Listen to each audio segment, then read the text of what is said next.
Hello प्यारे बच्चों, मेरा नाम है ऋषभ सिंह और आप सभी देख रहे हैं आपका अपना यूट्यूब चैनल ऋषि यस क्लासेस।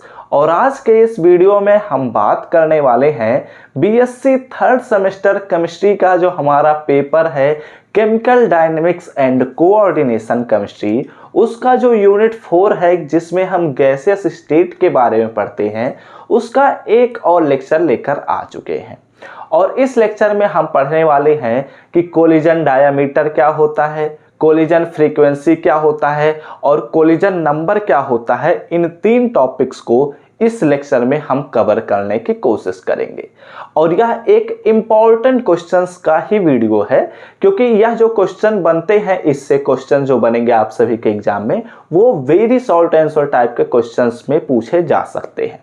तो चलिए अपने इस वीडियो की शुरुआत करते हैं। लेकिन अगर आप सब पिछले लेक्चर्स को नहीं देखे हैं तो अभी जरूरत नहीं है, आप इस वीडियो को खत्म होने के बाद भी जाकर देख सकते हैं। लिंक आप सभी को डिस्क्रिप्शन में प्रोवाइड कर देंगे और फिर आई बटन पर भी आपको पूरा प्लेलिस्ट मिल जाएगा। और इस चैनल पर पहली बार आए होंगे तो जरूर नीचे दिए रेड बटन पर क्लिक करके सब्सक्राइब कर लीजिएगा, साथ ही बेल आइकन को ऑल पर सेलेक्ट कर लीजिएगा, जिससे इस प्लेलिस्ट के अगले लेक्चर के नोटिफिकेशन आपके पास सबसे पहले पहुंचे। तो चलिए अपने कॉपी और पेन लेकर बैठ जाइए, सभी चीजों को नोट डाउन करते चलिएगा। वैसे केमिस्ट्री के जो नोट्स रहेंगे उनके पीडीएफ भी आप सभी को हम टेलीग्राम ग्रुप में प्रोवाइड कर देते हैं। तो अगर आप लोग हमारे टेलीग्राम ग्रुप से ज्वाइन करना चाहें तो लिंक आप सभी को डिस्क्रिप्शन में मिल जाएगा। अब आप सभी लोग अपने नोट्स को उठाइए, कॉपी पेन वगैरह और ईयरफोन को भी लगा लीजिएगा, जिससे कोई भी डिस्टरबेंस ना हो सके। अब ध्यान से सभी चीज़ों को समझते हुए चलिएगा। बहुत ही बेसिक कॉन्सेप्ट हैं और सबसे ज़्यादा टाइम इसी में लगेगा इस पूरे वीडियो में, तो थोड़ा सा ध्यान से समझिएगा, क्योंकि अगर इस चीज को समझ गए तो आगे के जो टॉपिक है उन्हें समझना आसान होगा। और इसके बाद आई थिंक एक और लेक्चर लगेगा, उसके बाद हमारा यह चैप्टर भी क्लोज हो जाएगा। ठीक है, तो देखो यहाँ पर आप लोग अपने कॉपी में बीच में हेडिंग डालिए कोलिजन डायामीटर। कोलिजन डायामीटर क्या होता है, ध्यान से समझिएगा एक एक पॉइंट को। देखो सबसे पहले तो ये समझ लो कि जब हमारे पास काइनेटिक थ्योरी ऑफ गैसेस को हम पढ़ रहे हैं, तो यानी कि इसमें हम गैसेस के मॉलिक्यूल्स के बारे में पढ़ रहे हैं। और काइनेटिक थ्योरी ऑफ गैसेस में यह बताया गया है कि जो हमारे गैसें के मॉलिक्यूल होते हैं वो एक दूसरे से टकराते रहते हैं।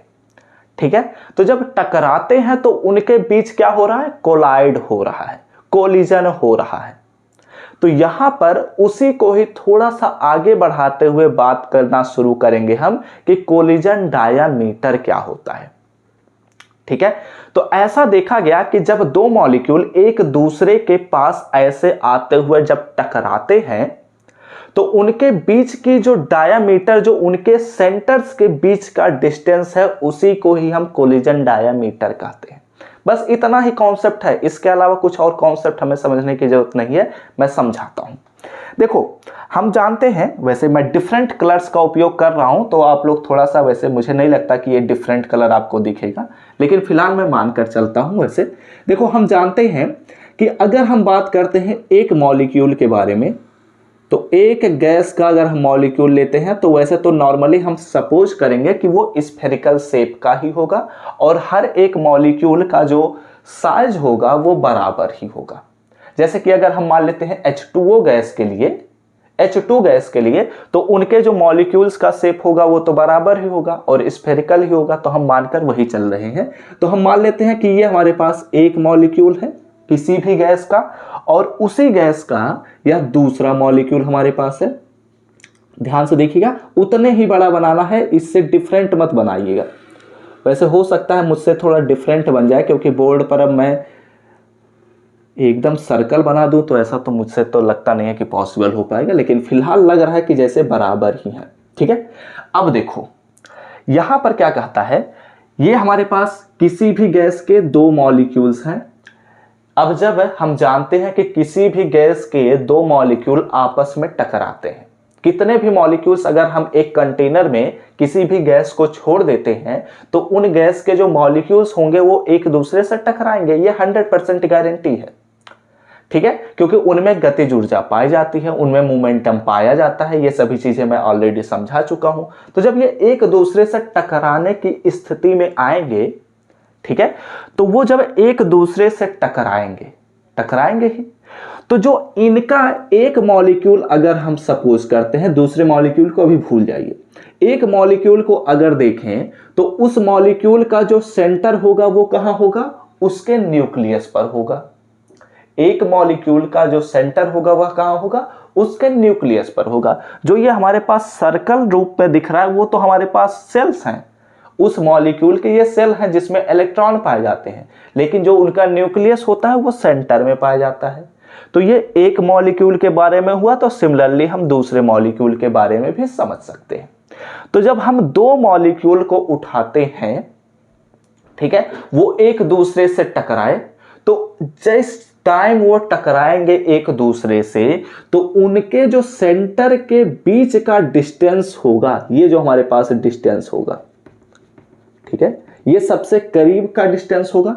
इससे करीब डिस्टेंस इन दोनों के सेंटर के बीच हो नहीं सकता। तो ये जो हमारे पास डिस्टेंस होगा, वैसे मैं यहां पर बताने के लिए करूंगा तो इसलिए मैं डॉटेड लाइन से रिप्रेजेंट कर दूंगा हूं।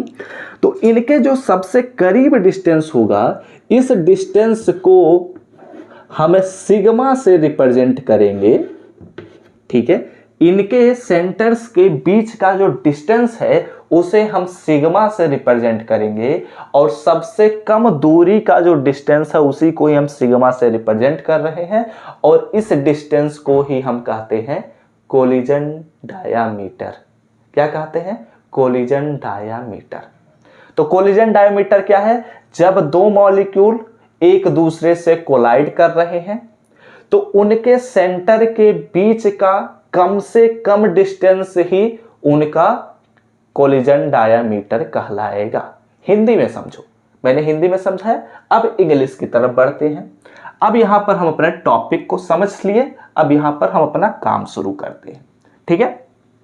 अगर आप चाहें तो इसे ए पॉइंट दे दीजिए और इसे बी पॉइंट दे दीजिए, कोई दिक्कत की बात नहीं है, ठीक है। इतनी बातें आप सभी को क्लियर समझ में आ रही है ना, कोई प्रॉब्लम तो होनी नहीं चाहिए। बहुत ही आसान शब्दों में मैंने समझा दिया कि जब दो मॉलिक्यूल एक दूसरे से टकराएंगे तो उनके सेंटर के बीच का जो सबसे कम डिस्टेंस होगा उसी को ही हम कहेंगे कोलिजन डायामीटर, ठीक है। अब यहां पर हम कुछ नोट्स पर बात कर लेते हैं।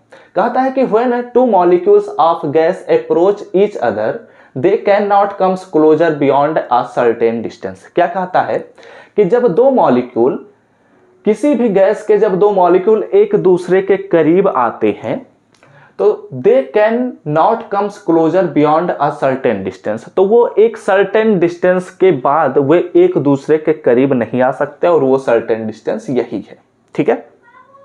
तो इस सिचुएशन में कहता है, डबल इन्वर्टेड कामा में लिखिएगा, डिफरेंट कलर पेन का उपयोग करिए, द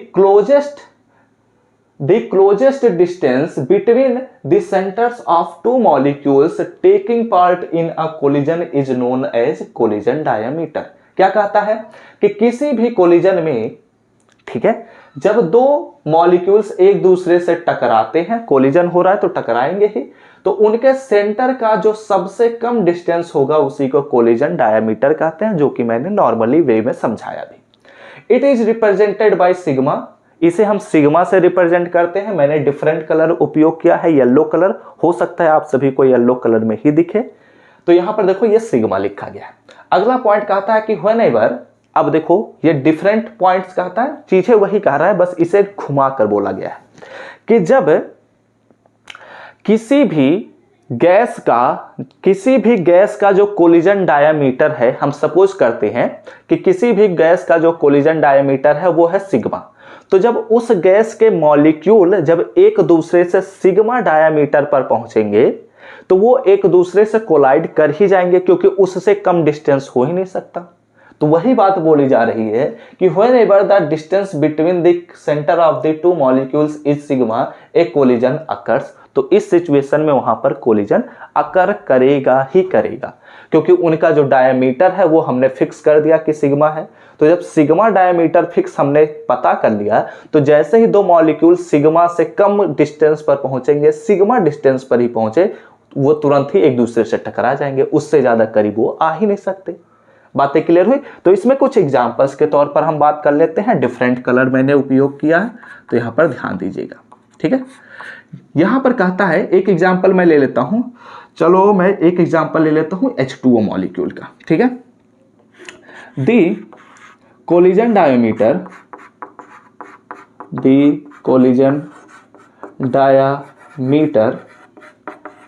ऑफ हाइड्रोजन गैस, ठीक है। हम हाइड्रोजन गैस के बारे में बात कर रहे हैं। हाइड्रोजन गैस इज, यहीं पर मैं लिख देता हूं, यहाँ तो फिगर बना लीजिएगा आप लोग, ठीक है। इज होता है, मैं एक बार चेक कर लेता हूँ कितना होता है, वैसे 2 पॉइंट समथिंग होता है, मैं एक बार देख लेता हूँ, ठीक है, नहीं तो गलत नॉलेज बताना अच्छी बात नहीं। हाँ, 2.74 एंगस्ट्रॉम होता है, मुझे वही याद था, लेकिन 2.47 याद आ रहा था, इसलिए मैंने चेक कर लिया। 2.74 एंगस्ट्रॉम होता है, ठीक है। वैसे यहाँ ऑक्सीजन का भी बताया गया है बुक में, लेकिन लिखने की बहुत ज़्यादा ज़रूरत नहीं है। अब देखो, ये जो कोलिजन डायामीटर होता है, ये मीन फ्री पाथ पर भी डिपेंड करता है, या ऐसे कहें कि मीन फ्री पाथ जो होता है वो कोलिजन डायामीटर पर डिपेंड करता है। जितना कोलिजन डायामीटर छोटा होता है, उतना ही मीन फ्री पाथ बड़ा होता है, ऐसा एक्सपेरिमेंट के थ्रू देखा गया है। तो इसके बारे में भी चलिए हम लिखेंगे, लेकिन एक काम करिए, पहले आप लोग इसका स्क्रीनशॉट ले लीजिए। तो चलिए हम अगले कुछ नोट्स पर बढ़ते हैं। तो चलिए यहाँ पर 2 पॉइंट्स और लिख लीजिए कि जो हमारे कोलिजन डायामीटर होते हैं वो मीन फ्री पाथ से रिलेटेड होते हैं। अब ये सवाल उठता है कि मीन फ्री पाथ क्या है, तो मीन फ्री पाथ को हम अगले लेक्चर में कंप्लीट करेंगे, तो वहां पर आपको समझ में आ जाएगा। यहाँ पर बस इतना समझ लीजिए कि जो हमारा कोलिजन डायामीटर होता है वो मीन फ्री पाथ से रिलेटेड होता ही है, ठीक है। जितना छोटा, the smaller the collision diameter the larger the mean free path. कहता है कि किसी भी गैस का जो कोलिजन डायमीटर होता है वह जितना छोटा हो सकता है उतना छोटा हो जाए, तो जो मीन फ्री पाथ होगा किसी भी गैस के मॉलिक्यूल्स का वो उतना ही बड़ा होगा, ठीक है। और अगला पॉइंट कहता है कि जो हमारे पास डायमीटर है, कोलिजन डायमीटर है, उसको हम विस्कोसिटी मेजरमेंट की सहायता से, यहां पर मैं लिख देता हूं, विस्कोसिटी मेजरमेंट की सहायता से हम कोलिजन डायमीटर, किसी भी गैस के कोलिजन डायमीटर का कैलकुलेशन कर सकते हैं, ठीक है। तो इसका स्क्रीनशॉट ले लीजिए। ये हमने कोलिजन डायमीटर को कंप्लीट कर लिया।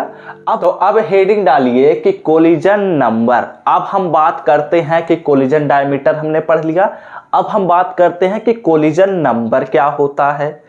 तो कोलिजन नंबर को अगर ओरली समझने की कोशिश किया जाए तो नंबर मतलब होता है संख्या, और कोलिजन मतलब होता है कि कितनी बार कोलाइड कर रहा है, उसी को संख्या में काउंट करें तो वो हमारे पास कोलिजन नंबर हो जाएगा। यानी कि अगर हम नॉर्मल वे में समझने की कोशिश करें तो किसी भी गैस में एक मॉलिक्यूल कितने सेकंड में, कितने समय में, कितने वॉल्यूम में कितनी बार कोलाइड कर ले रहा है, वही हमारा कोलिजन नंबर कहलाएगा, ठीक है। नॉर्मल वे में समझ लिया, लेकिन इसको हम डिफिनीशन के रूप में बहुत ही गहराई से अध्ययन करना हम शुरू करेंगे। तो देखो, यहां पर कहता है कोलिजन नंबर में कि द नंबर ऑफ मॉलिक्यूल्स की संख्या with which a single molecule will collide per second per unit volume, जहां पर वॉल्यूम जो हमारे पास है वह मिलीलीटर में है, of a gas is known as collision number. क्या कहता है कि हम मान लेते हैं कि हमारे पास एक कंटेनर है, ठीक है। जो कंटेनर होता है वो तो 3 डायमेंशनल होता है, तो मैंने चलो 3 डायमेंशनल का एक कंटेनर बना लिया, ठीक है। अब इसकी जो लंबाई है, जो ऊंचाई है, जो चौड़ाई है, वो सभी के सभी यूनिट हैं, यानी कि 1 है, लेकिन साथ ही साथ यह मिलीलीटर में दिया गया है। तो यानी कि यह जो हमारे पास एक तरफ का जो डिस्टेंस होगा वह लीटर में कैसे हो सकता है, ये तो हमारे पास वॉल्यूम है ना, तो वॉल्यूम तो हमारे पास लीटर में है। तो देखो, समझो इस बात को, यह एक क्यूबिक है, क्यूब है ना।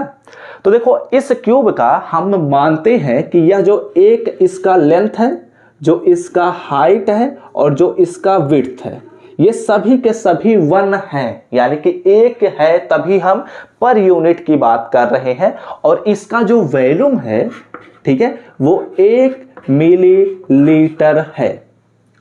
ठीक है, वॉल्यूम की हम बात कर रहे हैं 1 मिलीलीटर।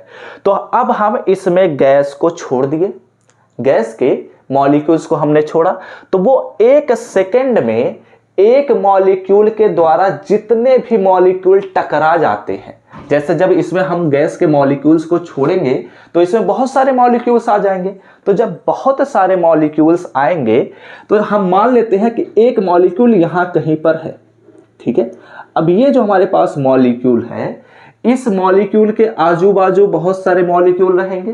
तो 1 सेकेंड के अंतर्गत 1 सेकेंड में कितने मॉलिक्यूल इधर आसपास हैं जो इसी मॉलिक्यूल से केवल आकर टकरा जाएंगे, उन्हीं की संख्या को ही हम कोलिजन नंबर कहते हैं। क्या कहते हैं? Collision number. में फिर से रिपीट करूं, चलो रिपीट करता हूं। देखो कहता है the number of molecules, molecules की संख्या विथ विच, जिनके जो या जिसके साथ एक मॉलिक्यूल कोलाइड करता है पर सेकंड पर यूनिट वॉल्यूम में, उसी को ही हम कोलिजन नंबर कहते हैं। कि एक यूनिट वॉल्यूम में, 1 मिलीलीटर वॉल्यूम में 1 सेकंड के अंतर्गत एक मॉलिक्यूल से कितने मॉलिक्यूल्स आकर टकरा जाते हैं, वो सभी मॉलिक्यूल्स की संख्या ही कोलिजन नंबर कहलाती है। उसे हम Z' से रिप्रेजेंट करते हैं। ये कैपिटल Z भी कई बुकों में देखने को मिल सकता है, स्मॉल z भी देखने को मिल सकता है। ठीक है, अब देखो इसका एक्सप्रेशन भी है। देन इस सिचुएशन में हम इसका एक्सप्रेशन भी लिख सकते हैं कि स्मॉल z या capital Z' is equal to होता है √2 पाई, और यहाँ पर होता है हमारे पास v, और यहाँ पर हमारे पास होता है सिग्मा स्क्वायर और होता है n। जहाँ पर भी हमारे पास हर एक चीज़ का कुछ ना कुछ रिप्रेजेंटेशन है। जैसे Z' जो है वह हमारे पास कोलिजन नंबर को रिप्रेजेंट कर रहा है, तो यहाँ पर हम लिखेंगे कि व्हेयर हमारे पास जो Z' है वह कोलिजन नंबर है, √2 जो है वह एक कांस्टेंट वैल्यू है, और पाई जो होता है वह हमारे पास 3.14 या 22/7 होता है, और v जो हमारे पास होता है ये एक्चुअली एवरेज वेलोसिटी है। ठीक है, क्या है? Average velocity. और एवरेज वेलोसिटी हम आप सभी को ऑलरेडी पढ़ा चुके हैं, तो वही वाला एवरेज वेलोसिटी है। सिग्मा अभी मैंने आप सभी को पढ़ाया कि यह हमारे पास क्या है? कोलिजन डायामीटर है, कोलिजन डायामीटर है। और जो ये कोलिजन डायामीटर है ये एक्चुअली सेंटीमीटर में यहाँ पर लिखा गया है। ठीक है, और हमारे पास जो n है वो नंबर ऑफ मोल्स को रिप्रेजेंट कर रहा है, नंबर ऑफ मॉलिक्यूल्स। ठीक है, मॉलिक्यूल्स पर यूनिट वॉल्यूम लिख लो, पर यूनिट वॉल्यूम। ठीक है, बातें क्लियर हुई? यही चीजें हैं कि कोलिजन नंबर क्या होता है। लेकिन अभी हम आप सभी को अब अगला पॉइंट पढ़ाने वाले हैं कि कोलिजन फ्रीक्वेंसी क्या होता है। तो कोलिजन नंबर और कोलिजन फ्रीक्वेंसी में डिफरेंस होता है, यह बात हमेशा ध्यान में रखिएगा। कोलिजन नंबर क्या है कि एक यूनिट वॉल्यूम में 1 सेकंड के अंतर्गत एक मॉलिक्यूल के द्वारा कितने मॉलिक्यूल आकर टकरा गए, उन्हीं मॉलिक्यूल्स की संख्या को ही हम कहेंगे कोलिजन नंबर। ठीक है, अब कोलिजन फ्रीक्वेंसी क्या होता है अभी हम बात करेंगे, लेकिन उससे पहले आप लोग इसका स्क्रीनशॉट लीजिए। तो चलिए अब आप लोग बीच में अगला हेडिंग डालिए कोलिजन फ्रीक्वेंसी, क्योंकि हमने यह समझ लिया कि कोलिजन डायमीटर क्या होता है, कोलिजन नंबर क्या होता है। अब सवाल उठता है कि कोलिजन फ्रीक्वेंसी क्या होता है। अगर ये 3 टॉपिक्स हम नहीं समझेंगे तो हमारा मीन फ्री पाथ नहीं समझ में आएगा। इसीलिए हम इन 3 टॉपिक्स को पहले करा देते हैं ताकि आप सभी को मीन फ्री पाथ और एक टॉपिक और बचता है बॉयल्स टेम्परेचर। तो इन दोनों टॉपिक्स को अगले लेक्चर में हम कंप्लीट कर लेंगे और यह चैप्टर हमारा कंप्लीट हो जाएगा। तो यहाँ पर समझो कि कोलिजन फ्रीक्वेंसी क्या होता है। देखो हमने यह समझा कोलिजन नंबर में कि एक यूनिट वॉल्यूम में 1 सेकंड के अंतर्गत एक मॉलिक्यूल से कितने मॉलिक्यूल टकराते हैं, उन्हीं संख्याओं को हम कहेंगे कोलिजन नंबर। लेकिन अब हम समझते हैं कि कोलिजन फ्रीक्वेंसी क्या होता है। तो कहता है the number of collisions between molecules per second per unit volume of a gas is known as collision frequency. क्या कहता है कोलिजन फ्रीक्वेंसी कि एक यूनिट वॉल्यूम में, ध्यान से सुनना मेरी बात को, मैं फिर से चीजों को रिपीट कर रहा हूं, बस डिफरेंट तरीके से मैं कहना चाहता हूं। एक यूनिट वॉल्यूम में 1 सेकंड के अंतर्गत जब हम गैस को छोड़ देंगे तो 1 सेकंड के अंतर्गत कितनी बार एक एक मॉलिक्यूल एक दूसरे से टकरा जाएंगे, कितने कोलिजन्स हो जाएंगे, उन्हीं कोलिजन की संख्या को ही हम कहेंगे कोलिजन फ्रीक्वेंसी। इसमें ये फर्क नहीं पड़ता कि हमें एक मॉलिक्यूल के द्वारा कितने कोलिजन हो रहे हैं। इसमें हम ये काउंट कर रहे हैं कि 1 मिलीलीटर वॉल्यूम में 1 सेकंड में कितने ऐसे कोलिजन्स हो रहे हैं, कितने ऐसे मॉलिक्यूल हैं जो एक दूसरे से टकरा जा रहे हैं। तो इसी प्रकार के कोलिजन की संख्याओं को ही हम कहेंगे कोलिजन फ्रीक्वेंसी। समझ में आई बात? मैं फिर से रिपीट करूं, ध्यान से सुनना। एक यूनिट वॉल्यूम में, जिसका हम मात्रक ले चुके हैं मिलीलीटर, जो कि मैं ऑलरेडी समझा चुका हूं, तो 1 सेकंड के अंतर्गत हमने 1 मिलीलीटर क्यूबिक या वेसल हमने लिया, उसमें गैस को छोड़ दिया, ठीक है। तो 1 सेकंड के अंतर्गत कितनी कोलिजन्स हो गए, उन्हीं कोलिजन की संख्या को हम जोड़ ले या गिन ले तो उन्हीं कोलिजन की संख्या को ही हम कहेंगे कोलिजन फ्रीक्वेंसी। बस इतना ही हमें समझना था कि एक यूनिट वॉल्यूम में 1 सेकंड के अंतर्गत कितने कोलिजन हो गए, बस इतनी संख्याओं को ही हम कहेंगे कोलिजन फ्रीक्वेंसी। समझ में आई बात? बस इतना ही चीजें लिखी गई थी, तो इसे हम कोलिजन फ्रीक्वेंसी कहेंगे। अब वो चीजें इंग्लिश में लिखी गई हैं, हमने हिंदी में आपको बहुत ही सरल भाषा में समझा दिया। चलिए अब हम इसके डेरिवेशन पर एक तरीके से बात कर सकते हैं। देखो, कहता है कि सिंस हम जानते हैं कि कोलिजन डायमीटर क्या होता है, कोलिजन डायमीटर को जेड डैश से रिप्रेजेंट करते हैं, √2 पाई वी सिग्मा स्क्वायर एन होता है, जहां पर हमारे पास ये दोनों कांस्टेंट होते हैं। v जो हमारे पास होता है यह होता है एवरेज वेलोसिटी, तो लेकिन यहां पर average velocity of the molecule in centimetre second inverse, यानी कि सेंटीमीटर पर सेकंड है, दिया गया है, ठीक है। और यहां पर हमारे पास जो सिग्मा होता है वो हमारे पास होता है कोलिजन डायमीटर इन सेंटीमीटर, यहां पर बताया गया है। हमने जब कोलिजन डायमीटर आपको पढ़ाया था तो उसमें एंगस्ट्रॉम मात्रक या यूनिट लेकर चला था, लेकिन यहां पर सेंटीमीटर हम बता रहे हैं, ठीक है। तो वो तो खैर फर्क नहीं पड़ता, कभी भी हम किसी भी चीज को जैसे सेंटीमीटर से एंगस्ट्रॉम में बदल सकते हैं, एंगस्ट्रॉम से सेंटीमीटर में बदल सकते हैं। तो यहां पर हमने सेंटीमीटर में इस बार ले लिया। एन जो होता है वह नंबर ऑफ मोल्स होता है पर यूनिट वैल्यू, यह बात हमें पता है ऑलरेडी।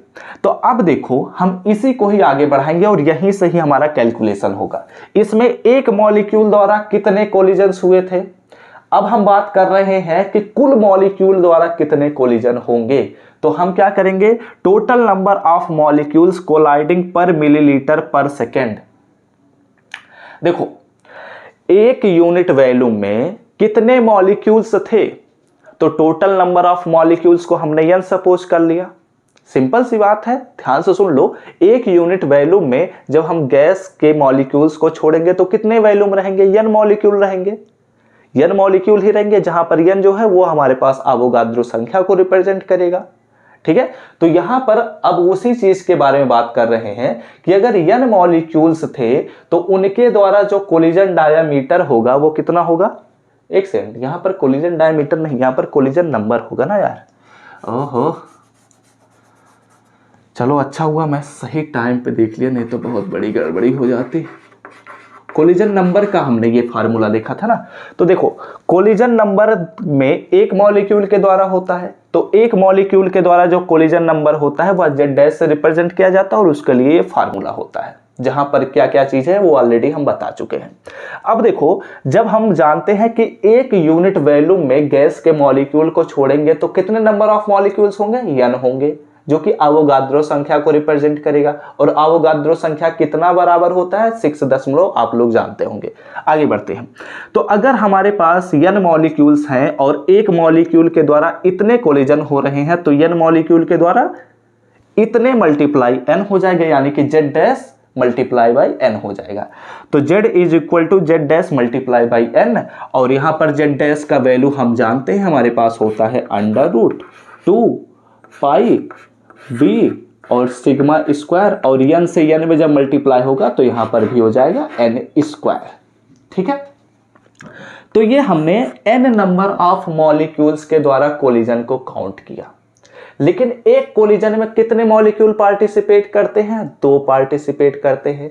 और यहां पर हमने टोटल नंबर ऑफ मॉलिक्यूल्स का निकाल लिया है। लेकिन हम जानते हैं कि एक कोलिजन में जब 2 मॉलिक्यूल पार्टिसिपेट करते हैं तो हमें अगर कोलिजन फ्रीक्वेंसी के बारे में बात करना है तो हमें तो आधे पर ही बात करना ना, पूरे पर तो हमें बात करना नहीं है। तो इसलिए हम क्या करेंगे, ईच, देखो यहां पर लिख भी मैंने दिया कि as each collision involves 2 molecules, हर एक कोलिजन में 2 मॉलिक्यूल एक दूसरे से टकराते हैं, तो द नंबर ऑफ कोलिजन पर मिलीलीटर पर सेकेंड यानी कि पर वॉल्यूम पर सेकेंड विल बी Z/2 हो जाएगा।